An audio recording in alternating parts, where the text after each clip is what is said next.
qu'est-ce qui leur est reproché? Voilà. Avant qu'on ne puisse entamer les débats au fond. Mais non seulement vous ne donnez pas les motifs de la convocation, ils arrivent et vous signifiez à nos clients qui n'ont pas le droit de sortir d'Abidjan. Pourquoi ils n'ont pas le droit de sortir d'Abidjan? Et puis il ne revient pas au procureur de le faire. Parce que le procureur, c'est un avocat comme tout le monde.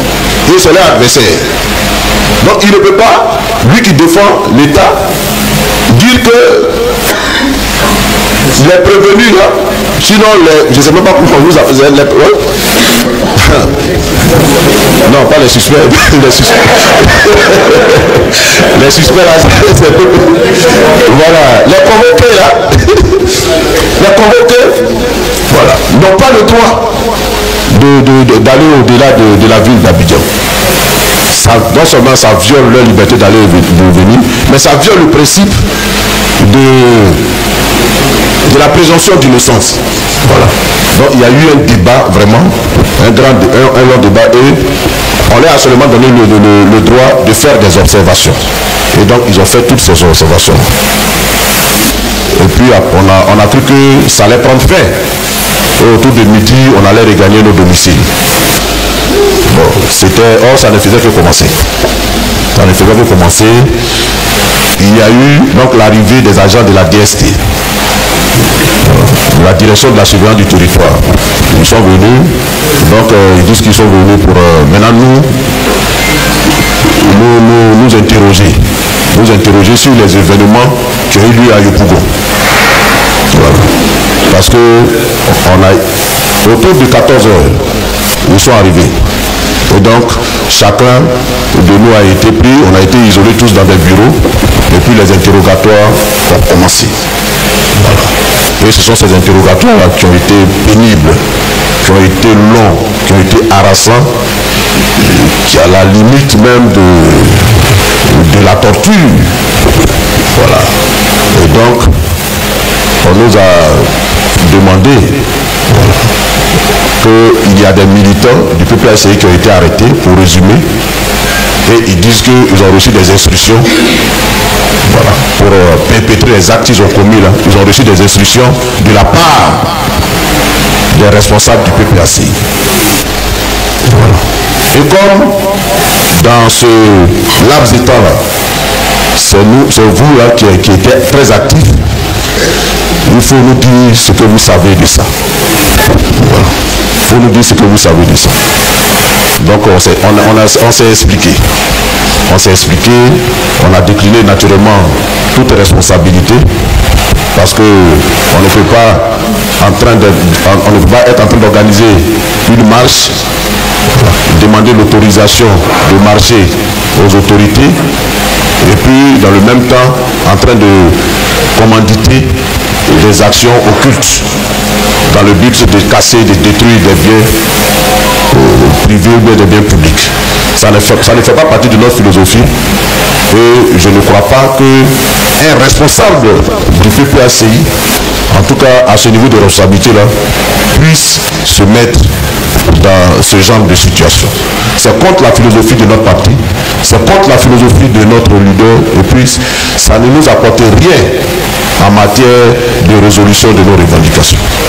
Donc je ne sais pas pourquoi ces jeunes gens qu'on a arrêtés ont cité des responsables, enfin on dit qu'ils ont reçu, mais s'ils ont reçu des instructions du PPACI, le PPACI, vous savez, c'est un parti qui a le dos large. Tout ce qu'on fait dans ce pays, on dit que c'est le PPACI. Mais comme là, il s'agit de situer des responsabilités qui engagent la responsabilité pénale des gens, et la responsabilité pénale était individuelle, il faut vraiment qu'ils puissent dire qui exactement, dans la haute direction du parti là, leur a donné ces instructions avec des preuves à l'appui. Parce qu'on sait aussi comment ça fonctionne. Voilà. On sait aussi, on met certains noms dans leur bouche. C'est pas de ça que je parle.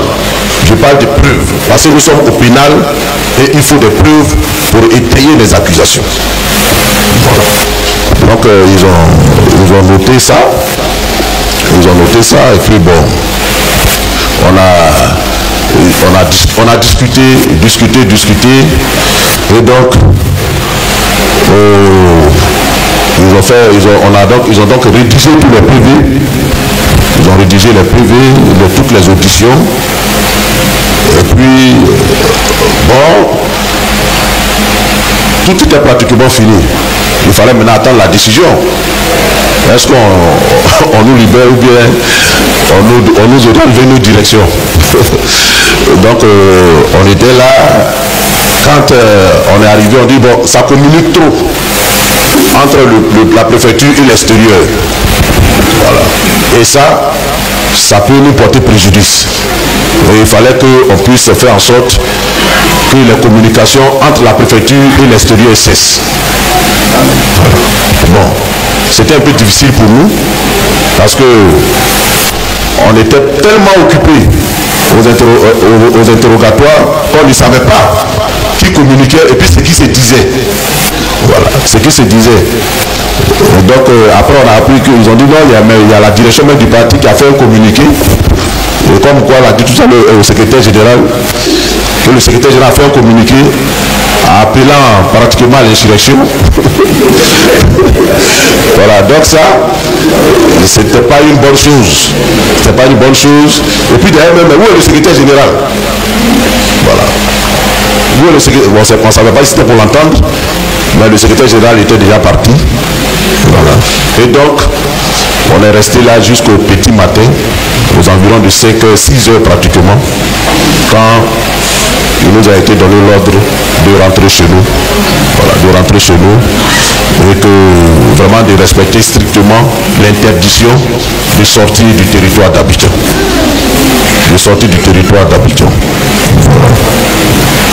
Donc,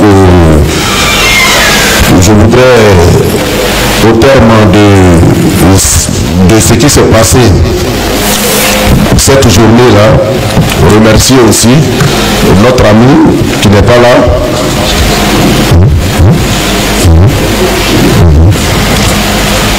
notre camarade Diaoufoué, que je vous demande d'applaudir parce que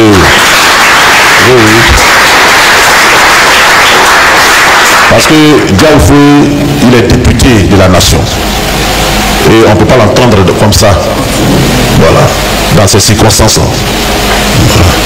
Il a quand même une protection, une immunité, et on ne peut pas le convoquer comme ça, parce qu'il n'y avait pas de flagrance délit, donc on ne peut pas le convoquer comme ça. Mais depuis 2 jours, ça manœuvrait même pour lui enlever son immunité parlementaire. Voilà, pour lui ôter son immunité parlementaire. Mais ce qu'on a retenu, c'est sa sérénité et la force de sa conviction. La force de sa conviction. Et donc, ça a été difficile, mais grâce à votre soutien, grâce à votre présence, grâce à vos prières, je pense que c'est une épreuve qui est passée. C'est une épreuve qui est passée. Et parmi nous, il y avait un qui avait une situation particulière. C'est quoi, Justin? Voilà, parce qu'il travaille à Korogo. On dit qu'il ne faut plus sortir du territoire d'Abidjan. Voilà, comment il va faire? Donc, on a vu que ce n'était pas normal.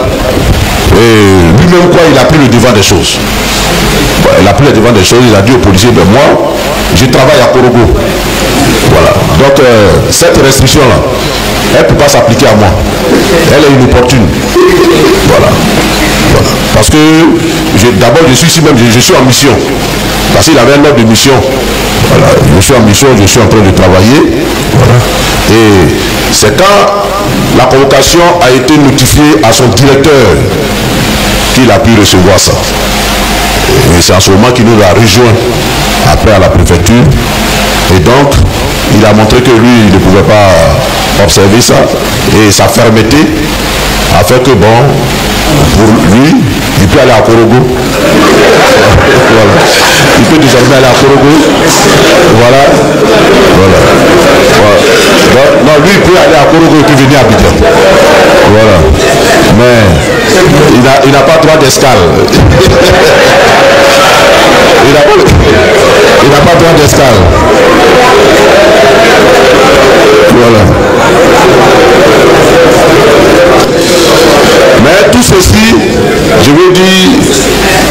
toutes ces tracasseries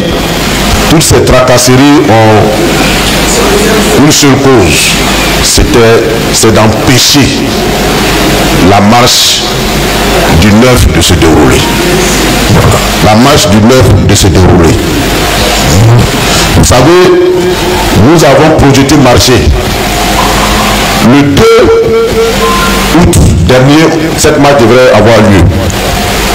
Elle a été interdite par le préfet au motif qu'il y a la fête de l'indépendance et que la quasi-totalité des forces de l'ordre sont mobilisées pour la fête de l'indépendance, qu'il n'y aurait pas suffisamment d'effectifs pour encadrer la marche. C'était la première raison. La seconde raison, c'est la chute de la marche qui était la place de la République.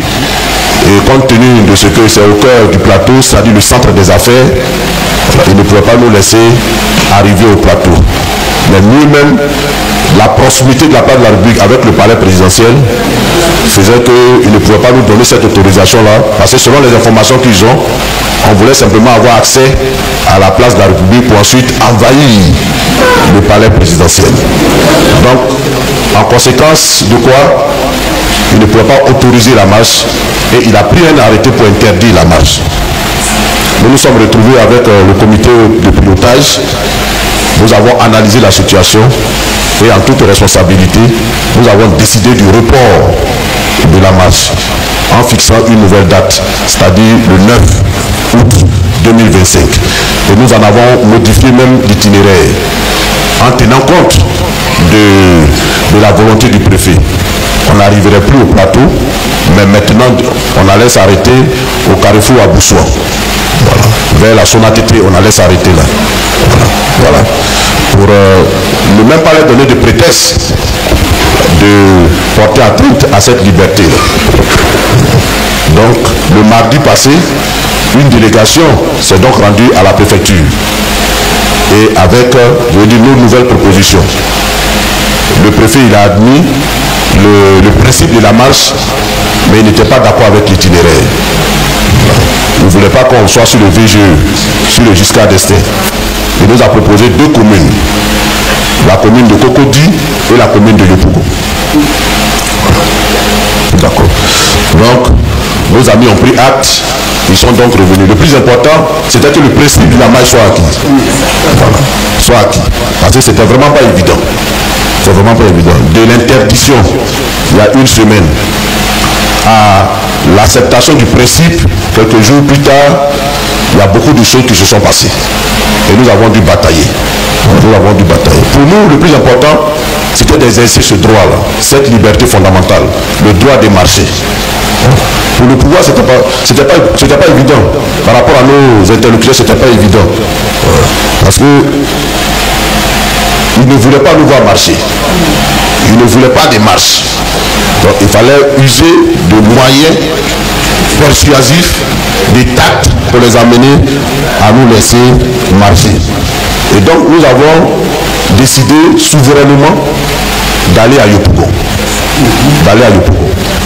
Nous sommes allés à Yopougon parce que c'est à partir de Yopougon qu'ils ont tenté même de jeter le discrédit sur le PPACI, sur le PDCI et sur la marche, en organisant des casses, des violences et des voies de fait.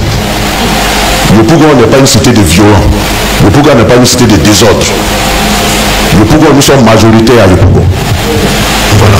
Yopougon, quand tu associes, malgré la fraude qui s'est perpétrée lors des élections, quand tu associes les voix du PDCI et les voix du PPACI, nous sommes majoritaires à Yopougon. Donc Yopougon, c'est chez nous. On ne peut pas jeter le discrédit sur Yopougon. Voilà. Donc, nous avons choisi Yopougon pour leur démontrer que nous pouvons organiser une grande manifestation à Yopougon dans le calme, dans l'ordre et la discipline. Pour qu'ils comprennent que Yopougon n'est pas la cité du désordre. C'est pourquoi, dans un premier temps, nous avons choisi Yopougon. Nous avons choisi Yopougon aussi parce que Yopougon, c'est là où plusieurs de nos camarades aussi sont emprisonnés. C'est là-bas que je situe la Maca. Par cette marche, nous allons leur apporter aussi notre soutien. Il y a beaucoup de cadres du PPACI qui sont en prison là-bas. Beaucoup de cadres du PDCI qui sont en prison. Donc nous avons décidé de les soutenir à travers cette marche-là. Et cette marche va partir de Saguidiriba jusqu'à Figayo. Donc nous avons tout le boulevard principal pour nous. Et ce boulevard principal doit être noir. Mais alors là, noir de monde. Voilà. C'est très important pour la satisfaction de nos objectifs stratégiques dans la lutte, à savoir la réintégration de nos leaders dans la compétition électorale, voilà. À savoir notre refus d'un 4e mandat anticonstitutionnel, à savoir la refonte et la recomposition de la commission électorale indépendante, dont le mandat du président actuel arrive à expiration en septembre 2025. Et c'est un mandat de 6 ans non renouvelable.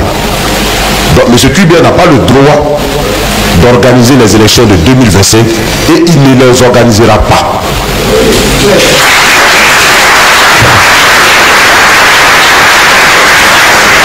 Et nous voulons aussi faire le pitch de la liste électorale pour qu'on ait une liste électorale propre. Parce que quand nos leaders seront sur la liste électorale, sur la liste de départ, la liste de candidatures, quand ils seront réintégrés, il nous faut une CEI recomposée, équilibrée, véritablement indépendante, mais